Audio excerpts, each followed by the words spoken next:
How'd you get on yesterday? I was playing video games all day. What? You were playing video games all day yesterday. You know we have homework, right? I know, but playing video games is way better. And besides, homework is the least of my priorities. Elmer, you know you can't keep procrastinating for the rest of the school year. It's going to catch up to you sooner or later. Okay, guys, take out your homework. I'm gonna go around collecting them now. Oh snap, I forgot. Can I copy you real quick? I'm sorry, Elmer, but you don't have enough time to copy. You should have done it before class. Good job, Manuel, as always. Elmer, where is your homework? Sorry, teacher. My dog ate it. That's the 5th time this week. You're getting an F and a phone call home. Good afternoon, Director, Families, Teachers, staff, and the class of 2025. My name is Manuel, My name's Angel. and my name is Elmer. and welcome to our senior talk.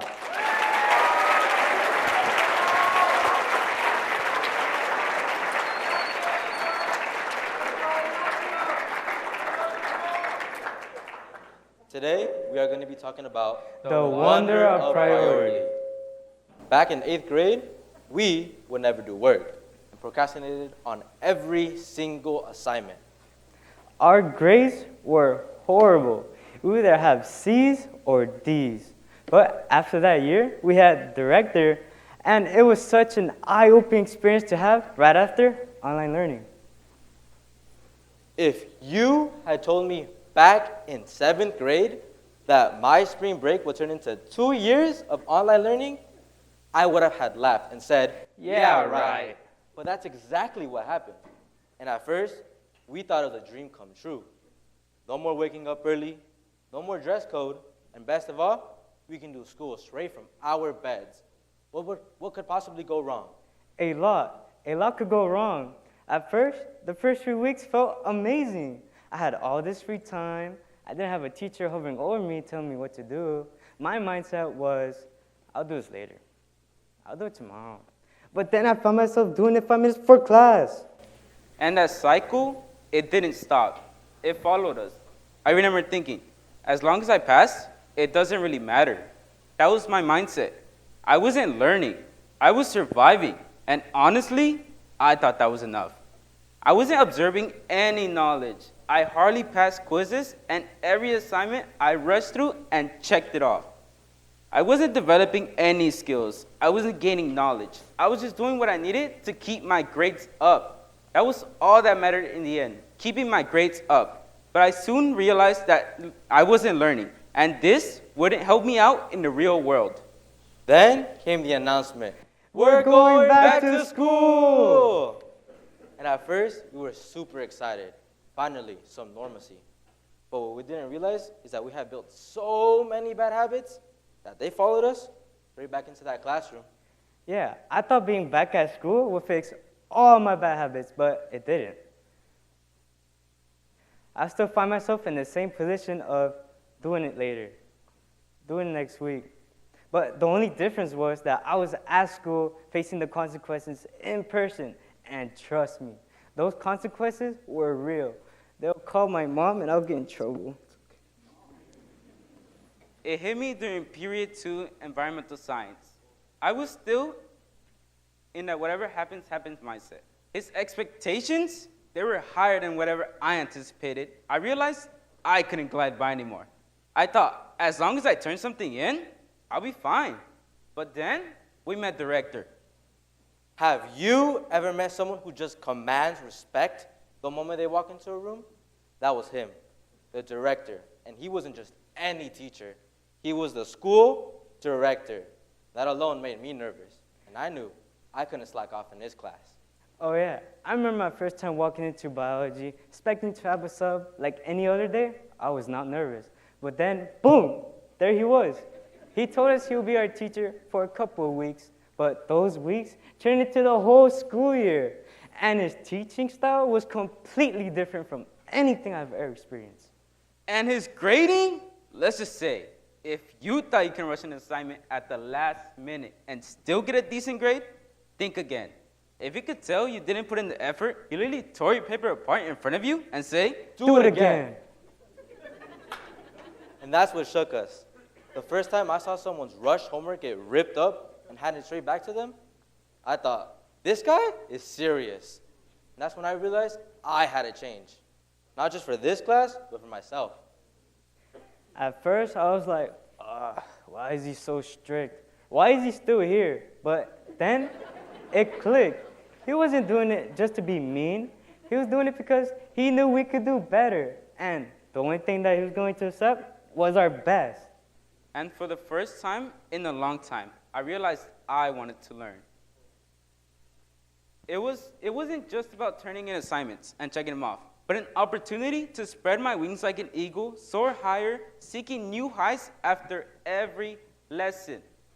And that was a wonderful wake-up call. It wasn't just about turning in assignments, but about actually learning. And for the first time in a long time, I realized I wanted to learn. That living museum project really opened my eyes. It forced me to put in a real effort, and when I did, I saw how much better my work could be. I wasn't just checking off an assignment at that point. I was creating something I could be proud of. My unit was sales, and that unit taught me that the little things matter, such as spending time preparing, using my planner, and working backwards. I also would always stay after school or on Saturdays to work, and it didn't feel like a chore. I was excited to work and collaborate with my fellow peers. The habits that I built from director's class started affecting all of my other classes. I wasn't just trying to pass only his class. I was trying to pass all my other classes. I was prioritizing my work, I was managing my time better, and I felt less stress. I wonder where I'll be without his guidance. One habit that I learned from director was using my time wisely in class and out of class. From this, I began to ask help from my teachers, which allowed me to take responsibility for my own learning. But that also meant I had to prioritize work over my friends and my personal time. And for me, the biggest lesson was understanding that school wasn't just about grades. It was about setting yourself up for success. It was about discipline, respect, and effort. Discipline, respect, and effort. I thought. For example, I took the initiative to ask questions when needed, to make sure I understand it and seek extra help when needed. I also, instead of procrastinating, I managed my time wisely and stayed committed to my studies, which led to a bigger performance during school. And looking back, I can honestly say, if it weren't for the director, I wouldn't be the student I am today. He made me wonder how much better my work could be. Yeah, he wasn't just teaching us about biology or environmental science. He taught us how to prioritize our work, how to create habits that will benefit us in school and in life. And for that, we're grateful. I want to start it off by giving gratitude to the people who got me here and helped me my entire life. I wouldn't be the person I am today if it weren't for my mom and my grandma. And my grandma, who would always motivate me every single day to be my best version. I also want to give a huge shout out to all my friends who gave me the confidence to be up on the stage today and to join musical production. I want to give gratitude to the director who keeps teaching me every single day and doesn't give up on me. And lastly, to all my teachers who taught me everything I know to be successful. Thank you all. I'm very grateful for director for steering me in the right direction of high school at an early start of high school.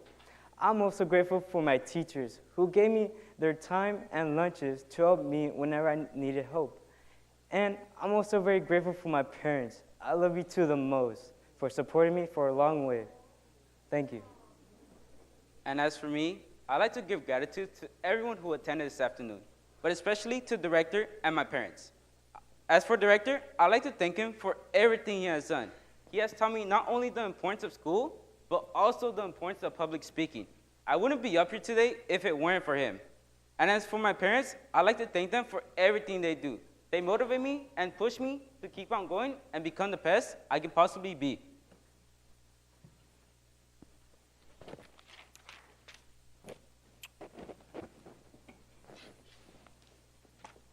Good job, Mel.